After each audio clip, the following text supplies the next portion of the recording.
Hello বন্ধুরা, welcome to just sports Bangla.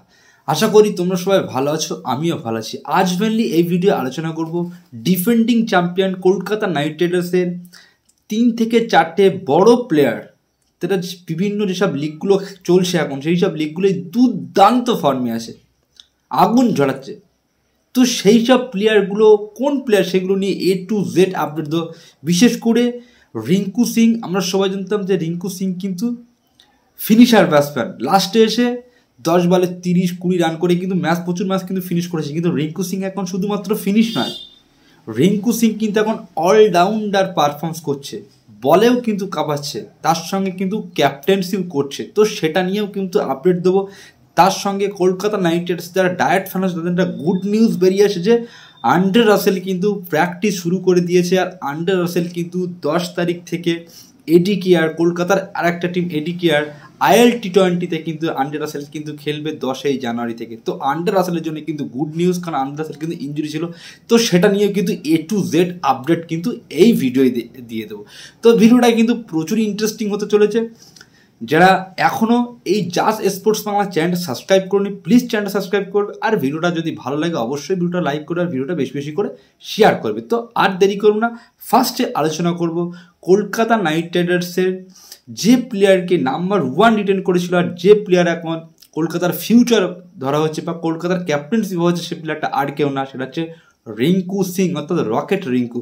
দেখো, রিঙ্কু সিং তার কেরিয়ারটা কিন্তু শুরু হয়েছিল যখন সে ইয়াশ দয়ালের 6 বলে 5টা 6 মেরে কলকাতা নাইট রাইডার্সকে জিতিয়েছিল। তারপর থেকে কিন্তু রিঙ্কু সিংয়ের কেরিয়ারটা কিন্তু আর ফিরে দেখতে হয়নি, বা রিঙ্কু সিং বলেছিল যে আমাকে চিনেছিল কিন্তু ওই দিনের পর থেকে। তো সেই রিঙ্কু সিং কিন্তু ইউপিতে যে বিজয় হাজরা টুর্নামেন্ট হচ্ছে সেখানে কিন্তু ইউপির হয়ে কিন্তু ক্যাপ্টেন করছে কিন্তু রিঙ্কু সিং। তো রিঙ্কু সিংয়ের ক্যাপ্টেন্সিতে কিন্তু ইউপি কিন্তু মানে ভালো জায়গাও কিন্তু পয়েন্ট টেবিলে আছে। যেখানে ভুবনেশ্বর কুমারের মতন কিন্তু প্লেয়ার আছে, সেখানে কিন্তু রিঙ্কু সিংয়ের আন্ডারে কিন্তু ভুবনেশ্বর কুমার কিন্তু খেলছে। তো রিঙ্কু সিং কিন্তু কালকে বিজয় হাজার ট্রফিতে কিন্তু রিঙ্কু সিং দুর্দান্ত পারফরমেন্স করেছে, শুধু ব্যাটে না, ব্যাটে তো সে তো লাস্টে ফিনিশ করে তার টিমকে জিতিয়েছে। তার সঙ্গে কিন্তু 4 ওভার না 5 ওভার বল করে হয়তো একটু রান দিয়েছে, কিন্তু মহামূল্যবান কিন্তু 2টো উইকেট নিয়েছে ভাই, 2টো উইকেট নিয়েছে। মানে রিঙ্কু সিংকে আমরা দেখেছিলাম শ্রীলঙ্কার বিরুদ্ধে যে T20 সিরিজটা ছিল সেখানে কিন্তু উইকেট নিয়েছিল বল করে। মানে রিঙ্কু সিং ভাই একের পর এক রেকর্ড পাই হিস্ট্রি কিন্তু করছে, কিন্তু সেটা আমরা কিন্তু দেখতে পাচ্ছি। তো IPL-এ কিন্তু এবার কিন্তু কলকাতা নাইট রাইডার্সের আর একটা অলরাউন্ডার প্লেয়ার আমরা কিন্তু দেখতে চলেছি। আন্ড্রে রাসেল, সুনীল নারিন বা ভেঙ্কটেশ আর রামানদীপ সিংয়ের পরে কিন্তু এবার কিন্তু বল, ব্যাট, ফিল্ডিং 3টে কিন্তু কন্ট্রোভার্সি দেবে দুর্দান্ত, সেটা হচ্ছে রিঙ্কু সিং।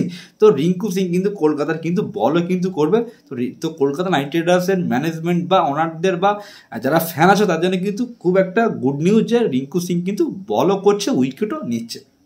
এবার আমরা আলোচনা করব যে কলকাতা নাইট রাইডার্সের আর এক প্লেয়ার আনুকুল রায়, যে আনুকুল রায়কে কিন্তু কলকাতা নাইট রাইডার্স 2022-এর মেগা নিলাম থেকে নিয়েছিল। তার আগে কিন্তু মুম্বাই ইন্ডিয়ান্স কিন্তু এই আনুকুল রায়কে কিন্তু অকশন থেকে নিয়েছিল। তখন কিন্তু মুম্বাই ইন্ডিয়ান্স তাকে খেলাতো না, জাস্ট ফিল্ডারে ইউজ করতো বা ফিল্ডিং করতো, কিন্তু দুর্দান্ত কিন্তু ফিল্ডিং কিন্তু অনুকূল রায়। তো কলকাতা নাইট রাইডার্স কিন্তু এই অনুকূল রায়কে কিন্তু তারা কিন্তু তৈরি করেছে কিন্তু KKR, যেরকম রিঙ্কু সিংকে কিন্তু বারবার সুযোগ দিয়ে বারবার ট্রাই করে কিন্তু আজ এই জায়গায় নিয়ে এসেছে রিঙ্কু সিংকে, আজ আমরা সবাই চিনছি।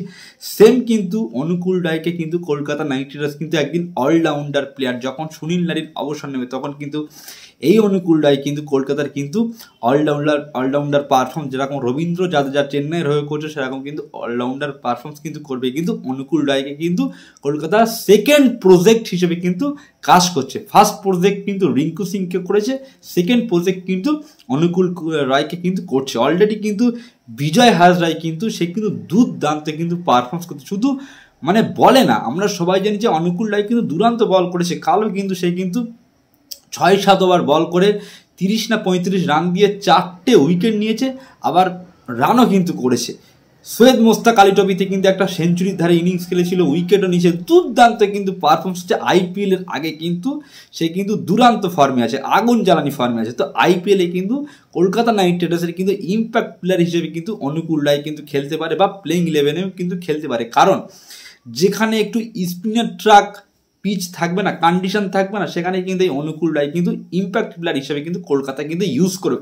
বিশেষ করে চেন্নাইয়ের পিচ, লখনৌ সুপার জায়ান্টসের পিচ আছে, তারপরে আরও যেসব পিচগুলো আছে না যেখানে স্পিনার ট্রাক পিচ, সেখানে কিন্তু মেনলি কিন্তু ইডেন গার্ডেনও কিন্তু ইউজ করতে পারে কিন্তু এই অনুকূল রায় কিন্তু এই মুহূর্তে দুরান্ত কিন্তু ফর্মে আছে। তো কলকাতা নাইট রাইডার্সের কিন্তু আর একটা অলরাউন্ডার প্লেয়ার অনুকূল রায় এই মুহূর্তে কিন্তু দুর্দান্ত কিন্তু খেলছে, লাজবাব কিন্তু পারফর্মস করছে। তো KKR যারা ফ্যান আসো বা ম্যানেজমেন্টে কিন্তু প্রচুর কিন্তু আনন্দ বা গুড নিউজের মধ্যে কিন্তু আসে, কারণ এই অনুকূল রায়কে কিন্তু মেগা নিলাম থেকে কোনো ফ্র্যাঞ্চাইজ কিন্তু বিট করেনি, শুধুমাত্র দিল্লি ক্যাপিটালস একটাই বিট করেছিল, তারপর কিন্তু কলকাতা নাইট রাইডার্স তাকে কিন্তু বিট করে আবার কিন্তু ব্যাক করেছে। এইবার যে আপডেটটা দেবো, যে দুটো প্লেয়ারকে নিয়ে আপডেট দেবো, সেটা হচ্ছে কলকাতা নাইট রাইডার্সের যে প্লেয়ারটা যখন চ্যাম্পিয়ন হয়েছিল 2024-এ, তখন কিন্তু পাওয়ার প্লেতে হর্ষিত রানার সঙ্গে যে প্লেয়ারটা পার্টনারশিপে দুরান্ত বল করেছিল আর কেউ না, সেটা হচ্ছে বৈভব অরোরা। এই হিমাচল প্রদেশের এই প্লেয়ারটার মধ্যে কিন্তু দুরান্ত কিন্তু ট্যালেন্ট আছে, যে ট্যালেন্টটা হয়তো আমরা হয়তো এখনও হয়তো জানতে পারিনি বা লোকের মুখে মুখে অতটা চর্চায় নেই, কিন্তু এই প্লেয়ারটা কিন্তু একদিন কিন্তু সুপারস্টার প্লেয়ার কিন্তু হতে পারে, সেরকম কিন্তু দম রাখে। কারণ বিজয় হাজরা ট্রফিতে কিন্তু হিমাচল প্রদেশের হয়ে কিন্তু নাম্বার 1 কিন্তু বল করেছে কিন্তু এই বৈভব অরোরা, যেখানে কোনো প্লেয়ার বা কোনো বলার কিন্তু ভালো বল করতে পারেনি বা উইকেট নিতে পারেনি, প্রচুর মার খেয়েছে, সেখানে কিন্তু একমাত্র একটাই প্লেয়ার ভালো ইকোনমিতে বল করেছে, বেস্ট পারফরমেন্স দিয়েছে, সেটা হচ্ছে বৈভব অরোরা। তো বৈভব অরোরা আমরা সবাই জানি সে কিন্তু পাওয়ার প্লেতে দুরান্তে কিন্তু সুইং করতে পারে, বল ইয়ার কাট করতে পারে। এবারে কিন্তু সে কিন্তু স্পেশালিস্ট, তার বোলিং অ্যাকশনে আর একটা নতুন ডেলিভারি অ্যাড করেছে, সেটা হচ্ছে সুইং ইয়ার কাট। যে সুইং ইয়ার্কার আমরা প্রায় সময় কিন্তু জসপ্রীত বুমরাহকে করতে দেখেছিলাম, সুনীল নারিনকে কিন্তু নেক্সট সিজন একটা আউট করেছিল সুইং ইয়ার্কার করে, মিচেল স্টার্ক কিন্তু করতে দেখেছি, টি নাটরাজকে করতে দেখেছি, সেটা এবার কিন্তু ওই বৈভব অরোরাকে আমরা কিন্তু ওই সুইং ইয়ার্কারটা কিন্তু এবার কিন্তু দেখতে চলেছি, কারণ এটা কিন্তু সে কিন্তু তার বোলিং অ্যাকশনে কিন্তু নতুন করে অ্যাড করেছে। তো বৈভব অরোরা এই মুহূর্তে দুরান্ত ফর্মে আছে। কাল কিন্তু বিজয় হাজরায় কিন্তু সে কিন্তু 10 ওভার বল করে 40 না 45 রান দিয়ে কিন্তু 2টো উইকেটও কিন্তু নিয়ে নিয়েছে। তো দুরান্ত কিন্তু পারফর্মস করছে। তো কলকাতা নাইট রাইডার্সের জন্য কিন্তু গুড নিউজ যে IPL এর আগে কিন্তু বৈভব অরোরা কিন্তু সে কিন্তু তার বেস্ট পারফরমেন্স কিন্তু বিজয় হাজরাতে দিচ্ছে। সৈয়দ মোস্তাক আলীতে কিন্তু ডেলিভারি করেছিলাম না, সরি সৈয়দ মোস্তাকে মনে হয় খেলিনি, তো খেলেছিল কি খেলিনি সেটা আমার ঠিক হয়তো খেলতে পারে। তো বিজয় হাজরাতে কিন্তু দুরান্তে কিন্তু পারফর্মস করছে কিন্তু বৈভব অরোরা।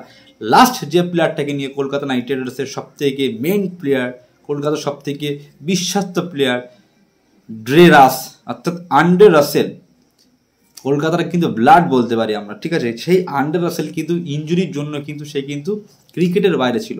যখন এই আন্ডে রাসেল ইংল্যান্ডের সঙ্গে যখন ওয়েস্ট ইন্ডিজের T20 সিরিজটা ছিল, সেই T20 সিরিজে কিন্তু আন্ডে রাসেল কিন্তু কামব্যাক করেছিল, সেখানে সেকেন্ড বা তৃতীয় T20 ম্যাচে কিন্তু ইঞ্জুরির জন্য কিন্তু বাইরে চলে গিয়েছিল ক্রিকেট থেকে। তো এই 2 মাস ধরে কিন্তু সে কিন্তু রিকভার ছিল। তো সে কিন্তু অলরেডি কিন্তু প্র্যাকটিস শুরু করে দিয়েছে। সে কিন্তু যে 10 তারিখ থেকে আবু দুবাইয়ে যে T20 সরি আবু দুবাই বলছে, হ্যাঁ দুবাইয়ে যে T20টা শুরু হবে, সেখানে কিন্তু আবু দুবাই নাইট রাইডার্সের হয়ে কিন্তু আন্ডে রাসেলকে কিন্তু আমরা খেলতে দেখতে চলেছি। অর্থাৎ 10 তারিখে কিন্তু আন্ডে রাসেল, সুনীল নারিনের মতন সুপারস্টার লেজেন্ড প্লেয়ারকে কিন্তু আমরা এডি কিয়ারের T20তে কিন্তু আমরা খেলতে দেখতে চলেছি। তার মানে আন্ডে রাসেল কিন্তু এই মুহূর্তে কিন্তু 100% কিন্তু ফিট হয়ে গিয়েছে। তো কলকাতা নাইট রাইডার্সের জন্য কিন্তু গুড নিউজ, যারা ফ্যান আসো আন্ডে রাসেল তাদের গুড নিউজ যে আন্ডে রাসেল কিন্তু IPL-এর 14টা ম্যাচে কিন্তু খেলবে, আর সে কিন্তু তার ফিটনেসের উপরেও কিন্তু অনেক কিন্তু কাজ করেছে। তার কিন্তু শরীরটা আগে যেরকম 2023 সালে আমরা দেখেছিলাম যে আন্ডে রাসেলের শরীরটা কিন্তু একটু ভারী হয়ে গিয়েছিল, মোটা হয়ে গিয়েছিল, কিন্তু নেক্সট সিজন 2024-এ কিন্তু আন্ডে রাসেলকে আমরা দেখেছিলাম যে তুরন্ত কিন্তু ফিট নিয়ে কিন্তু এসেছিল। তো এবারেও কিন্তু সেই ফিটটা নিয়ে কিন্তু সে কিন্তু 2025-এ কিন্তু মাঠে নামতে চলেছে। আর আন্ডে রাসেল কিন্তু কলকাতা নাইট রাইডার্সকে একটা বার্তা দিয়ে দিয়েছে। কলকাতা নাইট রাইডার্স যেটা ফ্যান আছে তাদের জন্য গুড নিউজ যে আন্ডে রাসেল অলরেডি বার্তা দিয়ে দিয়েছে যে সে আর 2 বছর খেলবে, 25-26 সাল পর্যন্ত হয়তো খেলতে পারে। তো এই 2 বছরের মধ্যে কিন্তু কলকাতাকে কিন্তু আর 1 বছরে চ্যাম্পিয়ন করার কিন্তু টার্গেটে আছে, ঠিক আছে। তো ভিডিওটা আজ এখানেই শেষ করলাম। এই কটা আপডেট ছিল সেগুলো আমি ফটাফট তোমাদের সামনে শেয়ার করলাম। তো এইরকম আপডেট সবার আগে জানার জন্য জাস্ট স্পোর্টস বাংলা চ্যানেলটা সাবস্ক্রাইব করবে, তাহলে সবার আগে জানতে পারবে। আর ভিডিওটা যদি ভালো লাগে অবশ্যই ভিডিওটা লাইক করবে, ভিডিওটা বেশি বেশি করে শেয়ার করবে। তো আছে এখানেই শেষ করলাম, বাই।